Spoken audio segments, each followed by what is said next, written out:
Good morning everyone, welcome back to our new mini blog. তো আজকে সকালবেলা উঠে মনে হচ্ছে একটু যেন ঠান্ডাটা কম। তো ব্রেকফাস্টে বানিয়েছিলাম এই ইয়ামি ব্রেড স্যান্ডউইচেসগুলো, যেগুলো খুব ভালো হয়েছিল খেতে। আর এখন বাজে সন্ধ্যে 7:30, দুজনে রেডি হয়ে নিয়েছি সুন্দর, আর চলে এসেছি একটা নতুন জায়গায়, নতুন একটা ছোট্ট রেস্টুরেন্ট বলা যেতে পারে, যেটা আমাদের পাড়াতেই হয়েছে। আমরা জানতাম না এতদিন ধরে, মানে আশাই হয়নি। তো আজকে এসেছি সুন্দর, এখানে একটু মোমো খাবো বলে।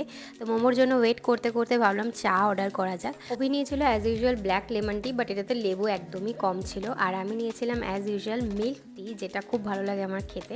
তো মিল্ক টিটা মোটামুটি ভালোই ছিল, আর প্রাইস অনুযায়ী ভালোই মোটামুটি খেতে ছিল। তারপরে আমার চলে আসলো ফেভারিট মোমো। মোমোটা তো অসাধারণ লেগেছে আমার। এতদিন পর একটা ভালো মোমোর দোকান খুঁজে পেয়েছি যেখানে আমি মাঝে মাঝেই আসবো খেতে। দেন চলে আসলাম মিয়ামোড়েতে, কারণ অভি তো মোমো খায়নি, জাস্ট এক পিস টেস্ট করেছিল। তো ও বললো মিয়ামোড়ে থেকে ভেজ প্যাটিস খাবে, আর আমি নিলাম একটা ভেজ মাঞ্চুরিয়ান। আর যেহেতু ভেজ মাঞ্চুরিয়ানে অনিয়ন থাকে, তো অভি এখন অনিয়নটাও ছাড়ার চেষ্টা করছে। ভেজ সব কিছু তো খাওয়া হয়ই, বাট অনিয়নটা আমরা খাচ্ছিলাম, তো সেটাও আস্তে আস্তে ছাড়ার চেষ্টা চলছে। যাওয়ার সময় দুটো আমার ফেভারিট চকো মাফিন নিয়ে নিলাম। এটা নিয়ে আজকে বাড়িতে ভালো একটা ফানি ভিডিও শ্যুট করব। আমাদের চ্যানেলে অলরেডি আপলোড হয়ে গেছে, চাইলে দেখে নিতে পারো।